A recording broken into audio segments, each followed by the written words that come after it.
ఉమ్మడి చిత్తూరు జిల్లా పరిధిలో తోతాపురి రకం మామిడి పండిస్తున్న రైతులకు ఈ ఏడాది కూడా గిట్టుబాటు ధరలు లభించని విషయం తెలిసిందే.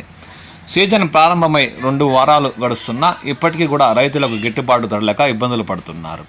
సీజన్ ప్రారంభంలో కొన్ని గుజ్జు పరిశ్రమలు చిత్తూరు జిల్లా పరిసర ప్రాంతాల్లోని జీడినెల్లూరు వద్ద ఉన్న గుజ్జు పరిశ్రమలు టన్నుకు 7,000తో బోర్డు పెట్టి మరీ కొనుగోలు చేశారు. దీంతో రైతులు ఎక్కడెక్కడి నుంచో తమ తోటల్లోని పంటలను కోతలు మొదలుపెట్టి ట్రాక్టర్లలో తరలించి గుజ్జు పరిశ్రమ 2-3 రోజులు సిట్టింగ్ వేసి టన్ను 7,000 రూపాయలతో అమ్మకాలు సాగిస్తున్నారు.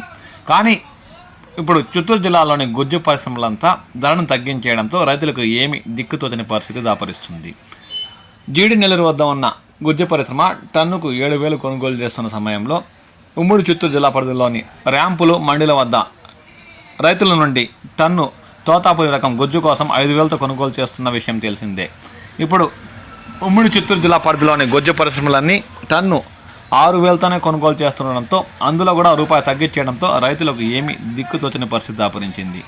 ఇప్పుడు ఉమ్మడి చిత్తూరు జిల్లా పరిధిలోని ర్యాంపులు మండీల వద్ద టన్ను 4,000తోనే కొనుగోలు చేస్తుండడంతో రైతులు ఏమీ చేయలేక ఏదో వచ్చిన కాడికి రాని అన్న దృక్పథంతో తమ తోటల్లోని తోతాపురి రకాన్ని కోతలు మొదలుపెట్టి కాయలను ఇప్పటికే మండీలకు ర్యాంపులకు తోలేస్తున్నారు. ఎందుకంటే టన్నుకు 6,000 వస్తుందిలే అని గుజ్జు పరిశ్రమలకు తలిస్తే అక్కడ వెళ్ళే రవాణా ఖర్చులు అదనంగా మారుతాయని, అంతేకాక అక్కడ 2-3 రోజులు సిట్టింగ్ వేసే పరిస్థితి కూడా దాపరించిందని ఆ 2-3 రోజులకు ట్రాక్టర్లకు బాడుగలు చెల్లించే బదులు దగ్గరలో ఉన్న ర్యాంపులకు మండీలకు టన్ను 4,000తో అమ్మేస్తే ఏదో వచ్చిన డబ్బులతో చేతులు దులిపేసుకోవచ్చులే అన్న ఆలోచనతో ఉమ్మడి చిత్తూరు జిల్లాలోని మామిడి రైతులు వారికి దగ్గరలో ఉన్న ర్యాంపులకు మండీలకు టన్ను 4,000తోనే అమ్మేస్తున్నారు.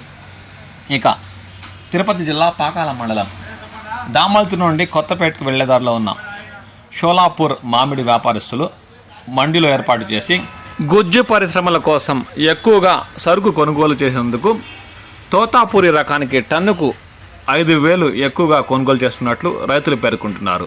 అంటే చుట్టుపక్కల ఉన్న ర్యాంపులు మండీల వద్ద టన్ను 4,000తో కొనుగోలు చేస్తుంటే ఈ షోలాపూర్ వ్యాపారస్తులు మాత్రం టన్ను 4,500తో కొనుగోలు చేస్తున్నట్లు రైతులు పేర్కొంటున్నారు. వచ్చిన కాడికి ఏదో టన్నుకి 500 వచ్చినా 10 టన్నులు ఉంటే 5,000 వస్తాయన్న ఆశతో రైతులు ఎక్కువగా సరుకును వారికే తోలుతున్నట్లు వారు పేర్కొన్నారు. ఇక ఈ నెల 20వ తేదీకి గుజ్జు పరిశ్రమ ధరలు పెంచాలని ఆదేశించిన అధికారులు గుజ్జు పరిశ్రమలు ఏమాత్రం స్పందిస్తాయని వేచి చూడాలని రైతులు ఆశాభావం వ్యక్తం చేస్తున్నారు. దీనికి కాలమే సమాధానం చెప్తుందని, అప్పటి వరకు ఎదురు చూసే బదులు ఉండే కాయలు కోతలు మొదలుపెట్టి ఉనిన కాడికి అమ్ముకుంటున్నట్లు రైతులు ఆవేదన వ్యక్తం చేస్తున్నారు. దీనిపై రాష్ట్ర ప్రభుత్వం స్పందించి మామిడి రైతులు గిట్టుబాటు అయ్యేలా ధరలు పెంచేలా త్వరగా చర్యలు చేపట్టాలని ఈ సందర్భంగా వారు కోరుతున్నారు.